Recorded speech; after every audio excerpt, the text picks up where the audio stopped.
como adelantaba en el primer vídeo, para mí dirigir es comunicar, y no comunicar de cualquier manera, es comunicar de una forma efectiva.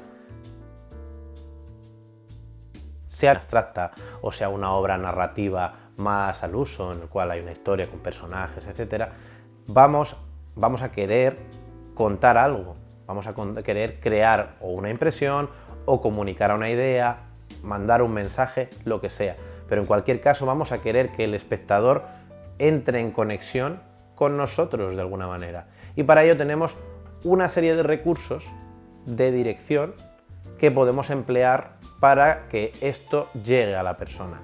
Bien, pues en este tercer vídeo, aunque no podemos entrar al detalle en cada uno de los, digamos, de los elementos que lo componen, sí que vamos a enunciarlos y a dar una visión más o menos general. En mi caso, yo creo que hay tres cosas especialmente importantes para trabajar un audiovisual. Ya os digo, no vamos a irnos al abstracto completo, pero sí que a narrar una historia, ¿no? Y creo que son tres cosas muy esenciales. Una es la trama, es decir, la historia, la narración que hay. Otras son los arcos dramáticos de los personajes, es decir, cómo va evolucionando ese personaje a lo largo de la historia. Y por último, pero no menos importante, la estética, tanto musical como visualmente o sonoramente. Tenemos que trabajar una estética que haga que el espectador entre en nuestra historia, le parezca atractiva. Lo primero que tenemos que trabajar es la historia, la narración. La narración se divide, a decir de forma canónica, de forma habitual, en tres partes: presentación, nudo y desenlace, que yo creo que todo el mundo lo hemos escuchado. La presentación, vamos a decir que es la introducción del espectador en la historia, el nudo es donde pasa casi todo, y el desenlace es el cierre de la historia, cómo te despides de tu espectador. A su vez, dentro de estas tres partes puede haber distintas partes más pequeñas. Eso en cine lo llamamos secuencia. Una secuencia es una unidad de sentido dentro de la historia. Y por lo tanto, por ejemplo, en un nudo pues pueden pasar distintas cosas y tener distintas secuencias. En el caso de Minotauro, vamos a hablar de la parte central. Cuando Teseo entra en el laberinto y empieza a intentar que aparezca el Minotauro, tenemos una secuencia que va desde ese momento hasta que el Minotauro se le muestra y hablan. Pero dentro de esa secuencia hay dos partes muy diferenciadas, que en cine llamamos escenas, y que son unidades más pequeñas dentro de una secuencia, en la cual, en la primera parte, Teseo va a gritar y a buscar al Minotauro, y el Minotauro no se va a mostrar en ningún momento. Y va a estar buscándolo mientras su voz retumba por las paredes, una escena de tensión en la que no enseñamos el monstruo. Y una segunda parte en la que ya el Minotauro se muestra y tienen un diálogo cara a cara. A su vez, estas escenas se dividirían en planos. Un plano es una toma, es decir, es el tiempo que dura algo que estás viendo en pantalla sin cortar. Por un lado está la escala del plano, que puede ir desde el gran plano general, un plano en el que están los personajes y se ve todo el entorno que se pueda, al plano de detalle. Podemos fijarnos en la mano que hace algo. Otra característica que puede tener un plano es el ángulo con el que lo tiramos. Podemos grabar a la altura de los ojos o podemos grabar desde el suelo hacia arriba, lo que se llama un plano contrapicado, o desde arriba y vemos los personajes hacia abajo, que sería un plano picado. También podemos trabajar distintos movimientos de cámara. La cámara puede estar sobre un trípode fija, lo llamamos plano fijo. La cámara puede estar sobre el trípode sin moverse y girar hacia arriba, hacia abajo, lo que sería una panorámica vertical, o hacia la izquierda y hacia la derecha, lo que serían panorámicas horizontales. También podemos utilizar la propia óptica y hacer un zoom. La cámara no se mueve de su sitio, pero a través de la óptica nos acercamos y nos alejamos. Y también podemos poner la cámara sobre algo que se mueva.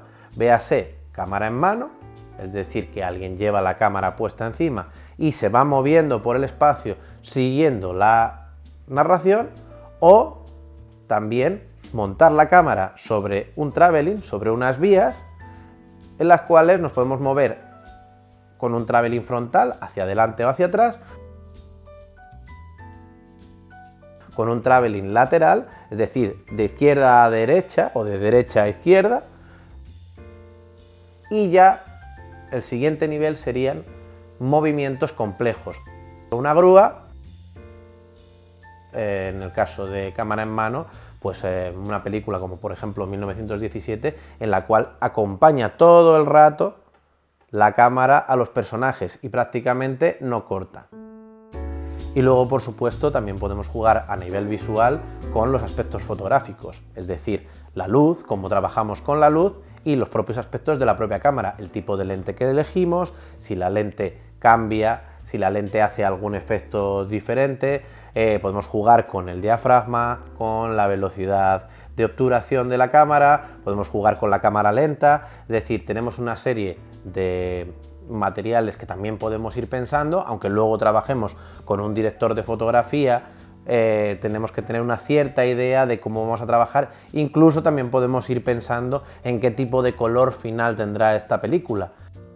También hay otros elementos, como podrían ser los efectos, el CGI, la integración, la animación, que digamos que también pueden ser parte de elementos muy importantes de nuestra historia y que tendríamos que tener en cuenta. Los principales elementos que podemos tener son el sonido directo, es decir, si nuestra narración vamos a estar grabando con la gente, podemos jugar también con voces fuera de campo, es decir, las voces de cosas que no se ven.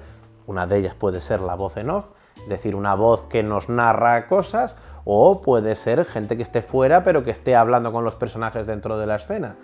Y por otro lado tendríamos también el Foley, que es la creación de sonidos en estudio para luego incluirla dentro de nuestra película, y los doblajes.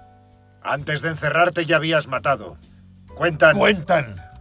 El pueblo cree. Cargo en mi rostro con la culpa. La música.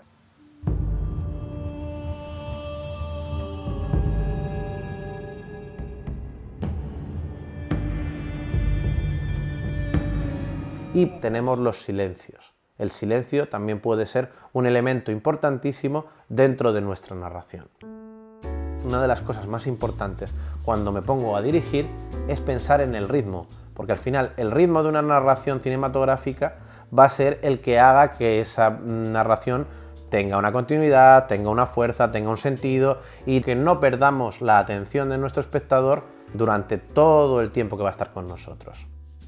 En el caso del Minotauro, la parte de presentación del laberinto era como una secuencia onírica, de ensueño, o de más bien de pesadilla del Minotauro, en la cual quería que se describiera el laberinto por sí mismo y que fuera un lugar opresivo y desagradable.